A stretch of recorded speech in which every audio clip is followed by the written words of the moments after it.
Meus irmãos, a paz do Senhor, meus queridos, dando continuidade ao nosso segundo trimestre de 2021, cujo tema é dons espirituais e ministeriais, servindo a Deus e aos homens com poder extraordinário, hoje estudaremos a lição de número 12, que traz por título o diácono. O texto áureo, irmãos, encontra-se em 1 Timóteo 3,13, que nos diz assim: porque os que servirem bem como diáconos alcançarão para si uma boa posição e muita confiança na fé que há em Cristo Jesus. Verdade prática: embora o diaconato seja um ministério específico, a diaconia é uma missão de todo o crente. A leitura bíblica em classe encontra-se em 1 Timóteo capítulo 3, o versículo 8 ao versículo 13, e o objetivo geral, mostrar a importância da função de diácono. A introdução, irmãos, nos diz assim: no primeiro século da igreja cristã, a igreja cresceu sob o avivamento do Espírito e expandiu-se no mundo. Na mesma medida em que cresceu, surgiram também problemas na esfera social, demandando urgente providência. Por uma sábia e unânime decisão, em assembleia, a igreja de Jerusalém escolheu 7 homens de moral ilibada e cheios do Espírito Santo para administrarem esse importante negócio.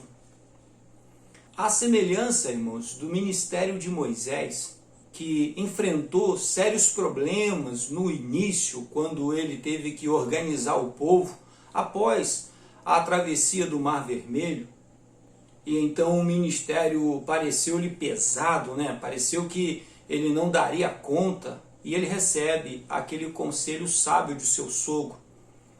E consultando ao Senhor, então ele começa a colocar chefes sobre determinado grupo de pessoas, assim aliviando para ele o trabalho que lhe estava à frente, a sua função ministerial. Era alguém que acumulava diversos ministérios. A mesma coisa veio acontecer com os apóstolos. Lógico que a igreja não é uma nação, a igreja não é um país, mas você está falando de um povo, de organizar esse povo, de atender às necessidades desse povo. Moisés estava ouvindo diversos tipos de reclamação e diversos problemas estavam acontecendo, coisas que outras pessoas deveriam estar resolvendo. Cabia a ele prestar atenção sobre a legislação, prestar atenção sobre como guiar essa nação, mas problemas corriqueiros outras pessoas deveriam estar resolvendo. Isso não é arrogância, irmãos, isso é humildade. Os apóstolos humildemente entenderam que eles não tinham a capacidade humana, não tinham a condição humana de atender todas as necessidades da igreja.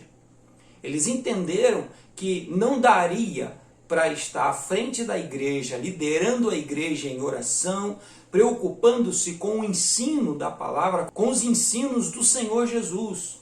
Vale a pena lembrar o que está registrado em Atos 2,42, que perseveravam na doutrina dos apóstolos.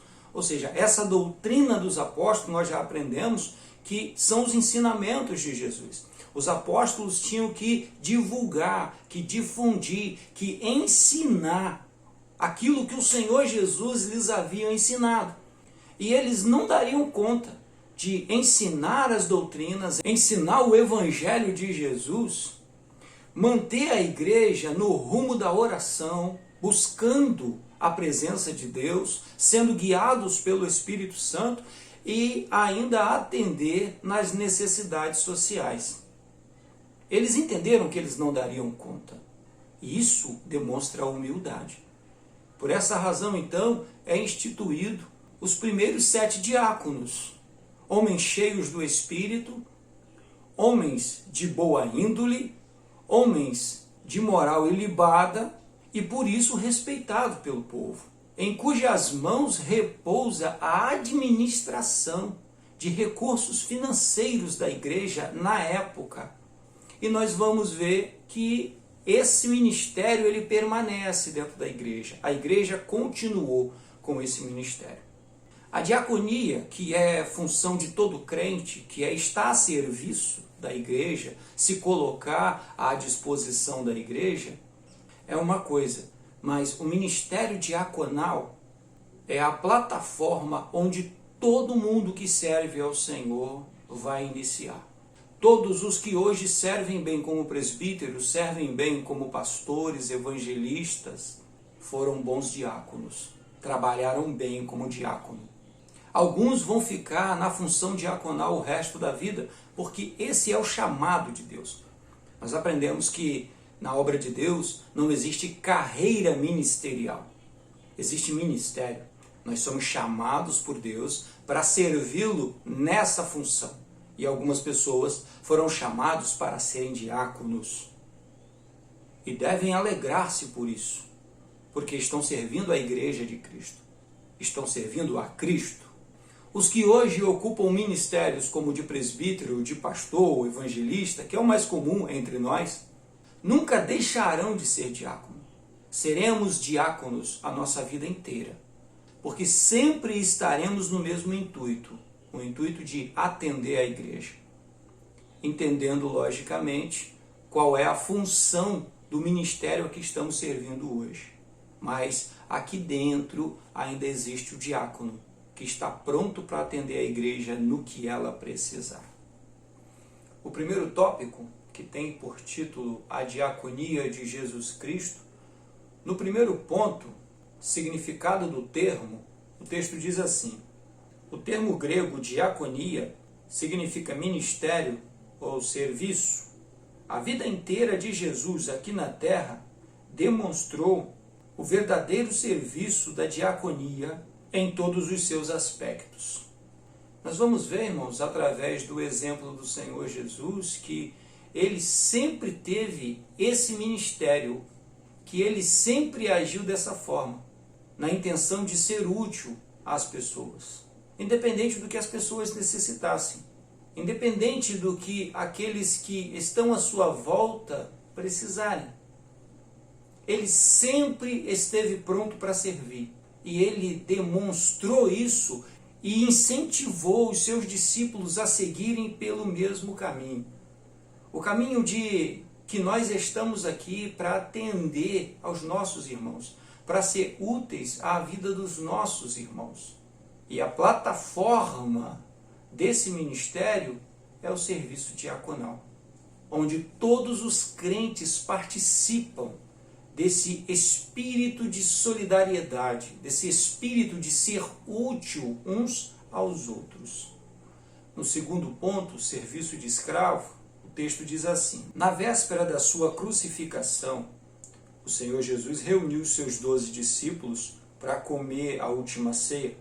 Tomando uma toalha e uma bacia com água, ele começou a lavar os pés dos seus discípulos um a um. Não há atitude mais comovente do nosso Senhor como o relato do lava-pés, demonstrando serviço, exemplo e humildade. A diaconia da toalha e da bacia é a convocação cristocêntrica para uma vida de serviço e humildade. Nós já falamos sobre esse texto aqui e afirmamos aquilo que nós entendemos. Nós, a Igreja, a Assembleia de Deus, que o lava-pés é um grande exemplo, onde o ensinamento central é de estarmos sempre prontos para servir aos nossos irmãos, para atender a necessidade de cada um dos membros da Igreja de Cristo. Nós somos servos do Senhor Jesus, não porque os serviremos lá no céu apenas, quando subirmos para a glória, e então atenderemos diretamente a Jesus. O Senhor Jesus vai mandar, e aí nós vamos fazer tarefas segundo o seu ordenar, segundo a sua determinação. Na verdade, é para servir a Ele aqui na terra. Servir a Ele significa servir aos nossos irmãos. Irmãos, quando o Senhor Jesus fala, por exemplo, eu tive fome e me deste de comer, tive sede e me deste de beber, tive nu e me vestiste. E aí alguém pergunta, mas quando nós estivemos nessas condições? E ele responde, quando fizestes isso a um desses pequeninos, a mim o fizeste. Ou seja, quando nós servimos aos nossos irmãos, quando nós atendemos aos nossos irmãos, nós estamos atendendo a Jesus. Nós estamos servindo a Jesus. E este é o grande ensinamento do lava-pés. Estamos servindo o Senhor Jesus através dos nossos irmãos. Servir aos nossos irmãos, servir voluntariamente aos nossos irmãos, servir aos nossos irmãos com amor, com graça, com alegria, é estar servindo ao Senhor Jesus, é estar a serviço do Senhor Jesus. Por isso a diaconia, ela abrange toda a igreja. No terceiro ponto, o discípulo é o servo, o texto diz assim, certa vez, Tiago e João pediram ao Senhor lugares de destaque à direita e à esquerda de Jesus quando da implantação do seu reino. Os discípulos ainda não haviam compreendido a mensagem de Jesus. A proposta do Nazareno nunca foi a de estabelecer uma hierarquia de poder temporal para a sua igreja, mas a de serviço, conforme demonstra sua resposta a eles. Entre vós nunca será assim. Antes, qualquer que entre vós quiser ser grande, será vosso serviçal, diácono. E qualquer que dentre vós quiser ser o primeiro, será servo de todos. Porque o Filho do Homem também não veio para ser servido, mas para servir, e dar a sua vida em resgate de muitos. É esse o ponto central, irmãos, do Evangelho de Jesus. Esse comportamento dessa necessidade carnal e humana de sentir-se mais importante que os demais, de que eu ocupando determinado cargo, eu estou sendo humilhado, eu ocupando determinado ministério, eu estou sendo preterido dentro da igreja, eu estou sendo excluído, ninguém me reconhece, ninguém me dá a oportunidade de fazer a obra de Deus. Isso, na verdade, é a nossa carne, buscando aplausos, buscando os vivas, quando, na verdade, aquele que nasceu de novo, aquele que tem o Espírito Santo em sua vida, aquele que de verdade encontrou-se com o Senhor Jesus, entende que ele está aqui para ser útil à igreja de Jesus, no que ela precisar. Ou seja, naquilo que é a necessidade do momento, no que os nossos irmãos necessitarem, aquilo que for a necessidade do momento. Estar a serviço de Cristo Jesus, irmãos, é entender que estamos a serviço do amor de Deus. O amor que deu o seu Filho em resgate de almas que lhe são caras. Ou seja, nós estamos vindo na mesma unção, no mesmo ministério do Senhor Jesus. Nós também estamos sendo dados por Deus em resgate dessas vidas. Isso que deve entrar em nossa cabeça. Quando nós encontramos com o Senhor Jesus e nós aceitamos seguir o seu ministério, nós devemos entender que a nossa vida não nos pertence mais. Que se for necessário, o Senhor fará da nossa vida um espetáculo para que outras vidas sejam resgatadas e se aproximem dele. E o espetáculo aqui não é no sentido dos aplausos, não. Às vezes é no sentido das vaias. Às vezes é no sentido dos cárceres, no sentido do sofrimento.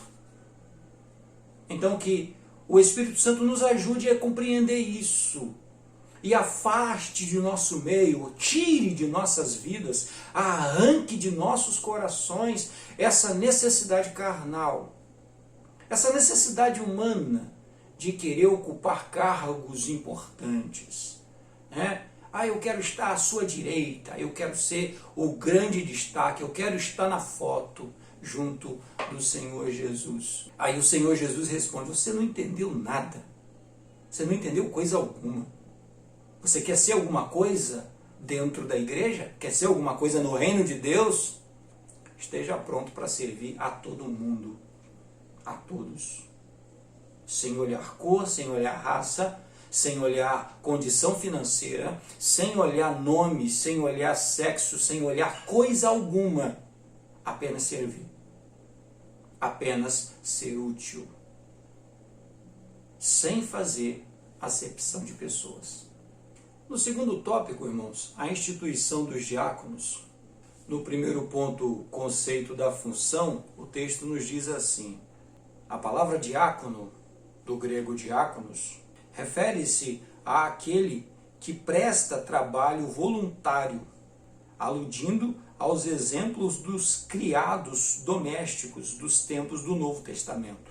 O termo destaca em especial a função de um mestre ou de um pastor cristão, entrelaçando o sentido técnico do diácono ou diaconisa. Outra palavra grega relacionada a diácono é doulos. Este refere-se a um servo ou um escravo. Portanto, a ideia preponderante que a função do diácono remonta é a do servo voluntário, prestado pelo ministro, o servo ou o assistente para alguém. Ou seja, nesse intuito de um serviço voluntário prestado para alguém, esse alguém são todos aqueles que precisarem. E aí, irmãos, nós vemos a raiz da palavra.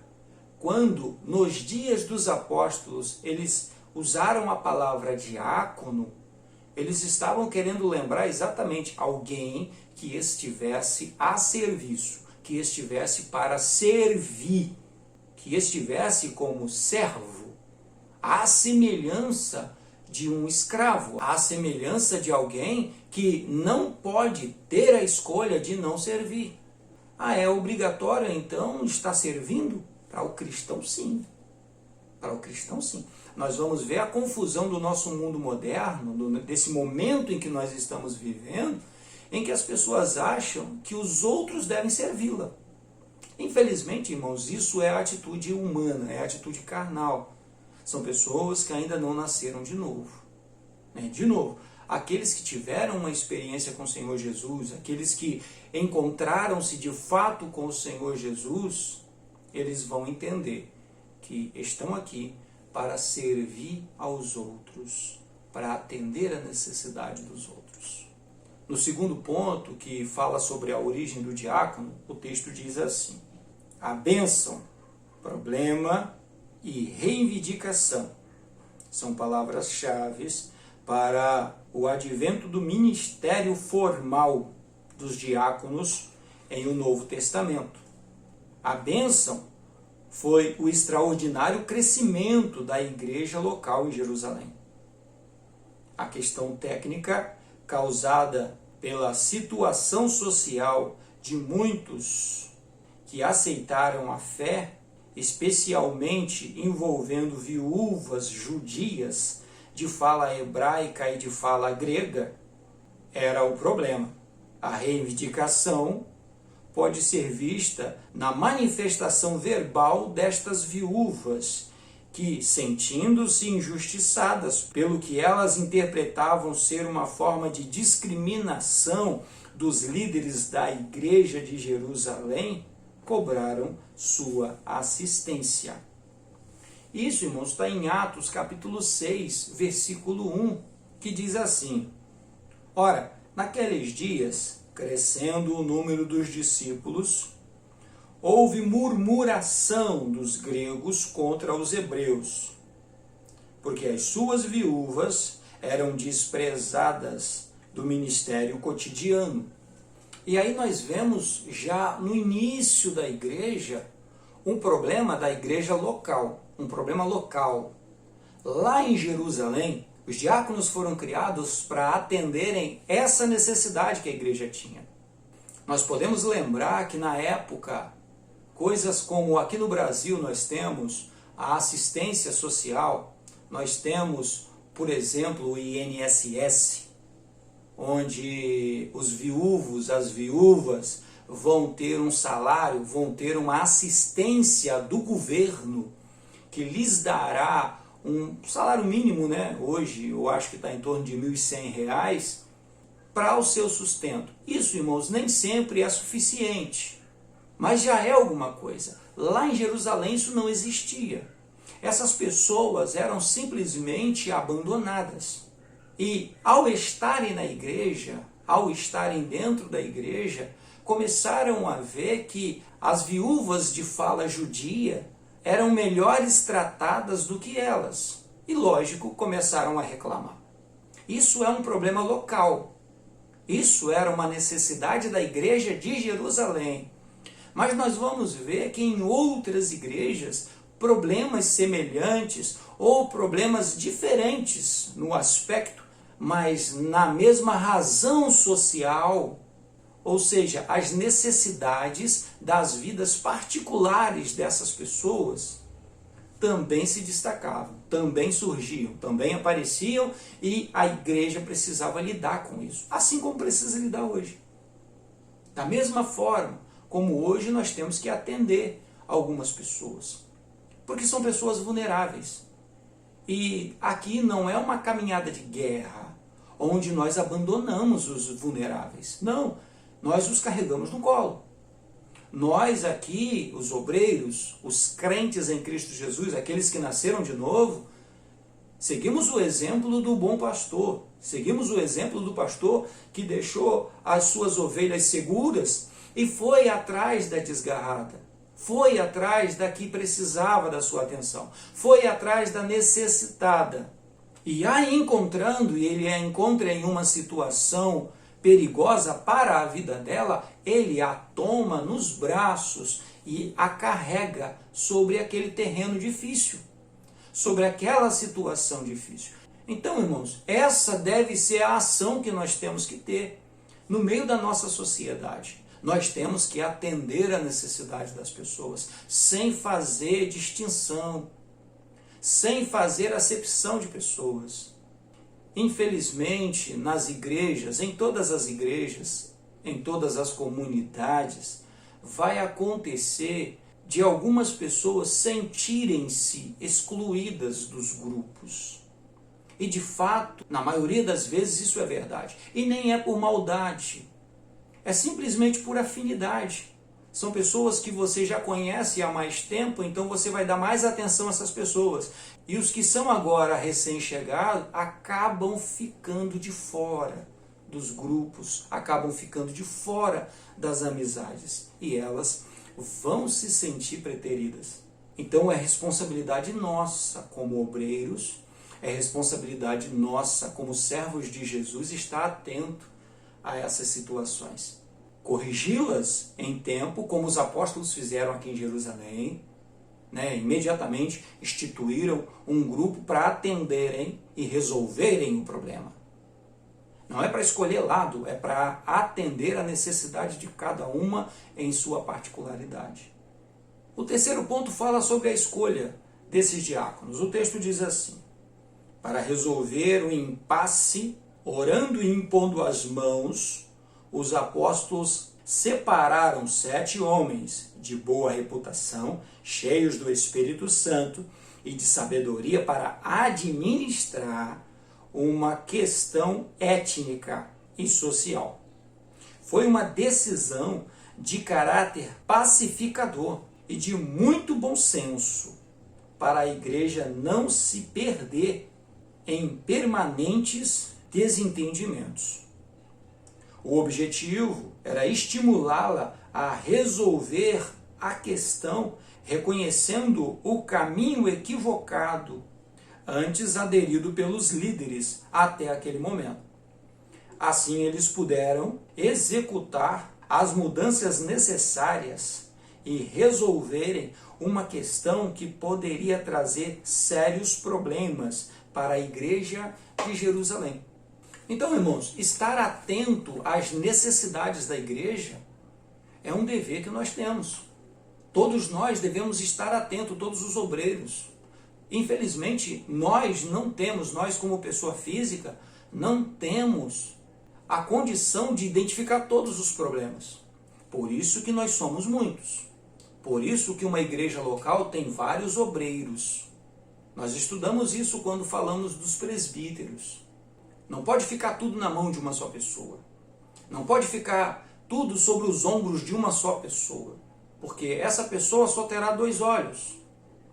Essa pessoa só vai conseguir olhar em uma direção. Por isso precisamos de várias outras pessoas do nosso lado. E aqui vale uma observação.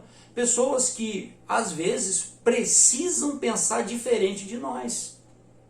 Pessoas que, em outra circunstância, poderia ser confundido como um oponente nosso. Alguém que se coloca sempre contra nós. Na verdade, pouco importa se é contra nós ou a favor. Importante é saber se essas pessoas estão preocupadas com o bom andamento da obra de Deus. As pessoas não precisam ser apaixonadas por nós, irmãos. As pessoas não precisam gostar particularmente de nós. Bom se fosse, mas não precisam. E nós temos que ter a maturidade disso. Nós temos que entender que o importante é o bem-estar da obra de Deus. O importante é atender a obra de Deus, a Igreja de Cristo, naquilo que ela precisa, naquilo que lhe é necessário. E isso significa que às vezes a nossa vontade será colocada de lado. Isso significa que às vezes nós estaremos errados. E teremos que reconhecer isso. E estar à disposição da igreja no que ela precisar. O terceiro ponto, irmãos, tem por título o perfil e função do diácono. No primeiro ponto, qualificações dos diáconos, o texto diz assim: as qualificações dos diáconos, descritas no livro de Atos e na primeira carta a Timóteo, revelam que em nada eles diferem da atribuição ética exigida aos bispos. E aí vem as atribuições. Caráter moral. Os diáconos devem ser pessoas honradas, dignas, corretas e íntegras. Não pode haver língua dobre neles. Isso é, a sua palavra deve ser sim, sim e não, não. A ganância por dinheiro tem de passar longe da sua vista, pois sua função é exatamente a de executar trabalhos administrativos na congregação local. Ou seja, nós vamos observar que aquilo que é cobrado do presbítero, aquilo que é cobrado do pastor, aquilo que é cobrado do evangelista, ao diácono é da mesma forma. Na verdade, ao crente é da mesma forma. A gente fala para os obreiros porque isso tem que ser toda hora cobrado deles. Mas essas são as cobranças feitas a todos os membros da igreja. Aqueles que aceitaram a Jesus, o Senhor Jesus é quem vai nos ensinar isso. Na nossa palavra não pode haver dúvidas. Se é sim, é sim. Se é não, é não. Não existe o talvez. E isso tem que ser levado a sério, irmãos. A mentira não pode fazer parte da nossa história. Como crentes, imagine como obreiros. Isso é um alerta para os pastores que consagram esses diáconos. Então, deve de fato estar atento a isso. A segunda qualificação é o caráter espiritual. Ter plena convicção do que é crer no Evangelho. O diácono guarda a revelação de Deus que está em Cristo Jesus, o nosso Senhor. Por isso, a liderança e a igreja local devem avaliar a condição do diácono, o candidato ao diaconato, levando em conta o seu caráter moral e espiritual. A Assembleia de Deus, por exemplo, exige que o diácono seja batizado com o Espírito Santo. De fato, quem trabalha para o Senhor Jesus precisa ter uma experiência com Ele. Precisa também ter certa intimidade com o espiritual. Nós precisamos ter plena confiança ao Espírito Santo. porque é Ele quem vai nos auxiliar nos nossos trabalhos, independente de qual seja, independente de em que ministério nós estamos servindo. O Espírito Santo precisa estar conosco, nós precisamos disso. É um trabalho espiritual. E como um trabalho espiritual, parece que o do diácono é diferente, né? Porque ele vai atender nas questões sociais, vai atender nas necessidades, como por exemplo, falta de comida, remédio. Ainda assim é um trabalho espiritual. Precisa ser orientado pelo Espírito Santo. Porque nós vamos lidar com situações onde nós vamos precisar da sabedoria de Deus. Onde nós vamos precisar do discernimento de Deus. Nós entendemos, irmãos, e isso não é particular do nosso tempo, que sempre vão haver as pessoas que vão querer se aproveitar desse tipo de serviço, do serviço social. Sempre vai haver esse tipo de pessoa. Isso desde os dias do Senhor Jesus. Lembra quando o Senhor Jesus expulsa uma multidão de diante dele? E ele diz que vocês estão vindo a mim por causa do pão que perece. Vocês não estão vindo a mim por causa da minha palavra, por causa da minha pregação. Vocês estão vindo a mim por causa da comida, por causa do pão. E aí é quando os discípulos acham que devem interferir. Mestre, calma, o Senhor vai esvaziar a igreja desse jeito. E Jesus responde educadamente: se vocês quiserem, vocês podem segui-los também. E aí Pedro fala: Senhor, para onde nós iremos? Só tu tens a palavra de vida eterna. Então esse é o ponto, irmão. Sempre vai haver pessoas que vão querer se aproveitar daqueles que estão servindo. Por isso nós precisamos do discernimento. Por isso nós precisamos da sabedoria, para saber lidar com as confusões. Nós vamos ter que resolver problemas. Problemas de famílias, problemas alheios. Problemas nos quais, teoricamente, nós não deveríamos nos meter, mas como envolve a Igreja de Cristo, nós temos que nos envolver e precisaremos da sabedoria divina. A terceira qualificação é o caráter familiar. O candidato deve ser marido de uma mulher, fiel à sua esposa e bom pai. A exemplo dos bispos, o diácono deve ser zeloso com o seu lar. Ou seja, a mesma coisa que é exigida do presbítero, a mesma coisa que é exigida de todos os obreiros, a mesma coisa que é exigida de todos os crentes, irmãos. Então nós temos que prestar atenção nisso. Esse é um dos requisitos, tanto que quando nós vamos avaliar algum candidato, nós vamos ouvir a esposa dele, nós vamos conversar com a família dele, nós vamos observar o comportamento dele junto à sua família. E só então é que o levaremos ao ministério. O segundo ponto fala sobre a função dos diáconos, em Atos 6. E o texto diz assim: quando foram instituídos diáconos, 7 homens de fala grega foram separados para o serviço social às viúvas, tanto as de fala hebraica como as de fala grega. Os diáconos não poderiam permitir que houvesse injustiça de caráter social na igreja. A função do diácono era fundamentalmente de caráter social. Ou seja, os apóstolos tiveram o cuidado, a sabedoria de pegar exatamente pessoas que eram de fala grega, porque eram as viúvas de fala grega, ou seja, de idioma grego, que falavam o grego, que vieram de famílias gregas.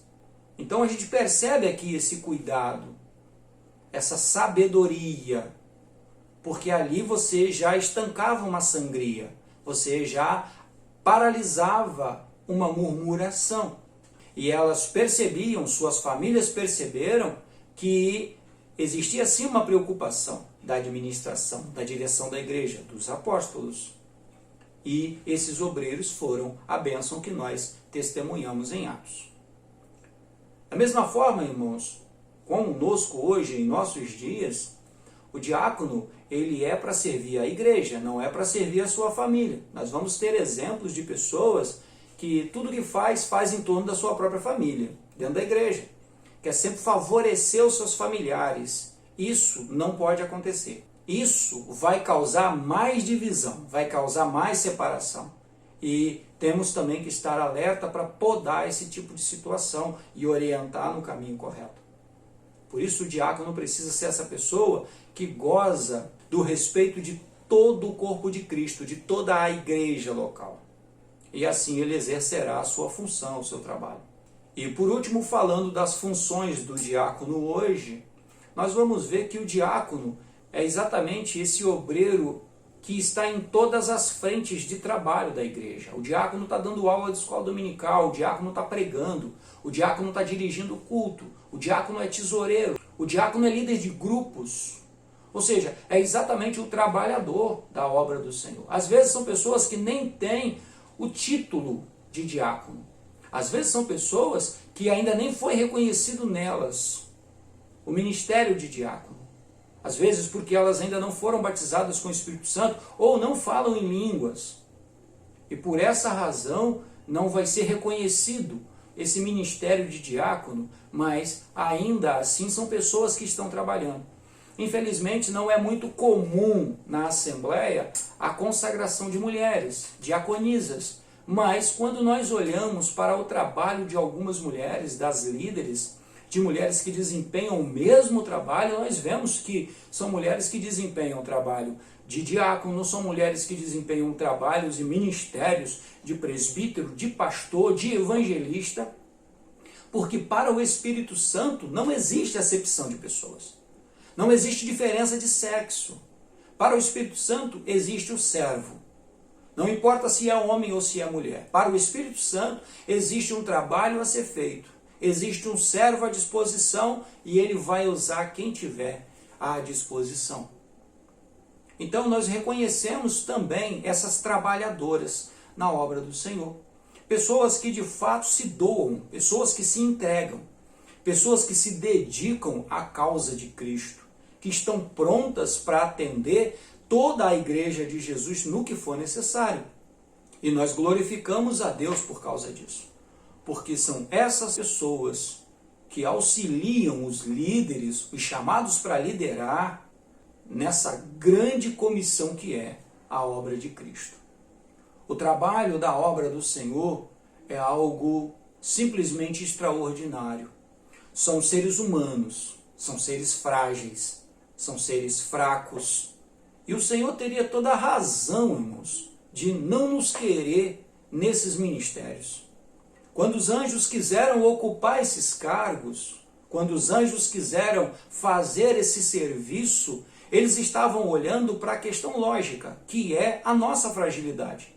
Mas o Senhor resolveu isso. Aprove ao Senhor a nossa participação. O Senhor próprio foi quem escolheu isso. Compartilhar conosco, nos chamar para esse serviço, e Ele resolveu esse problema colocando em nossas vidas o Espírito Santo. Ou seja, Deus veio morar em nossas vidas. Deus veio estar conosco, nos deu dons, nos ungiu, nos capacita, nos orienta e nos dá a direção para fazer a sua obra. E através de nós, fala com todas as pessoas. Louvado seja o nome do Senhor por isso. Alegre-se por estar na obra de Deus. Alegre-se por estar a serviço de Cristo. Estão te aplaudindo? Glorifique o nome do Senhor. Estão te perseguindo? Glorifique o nome do Senhor.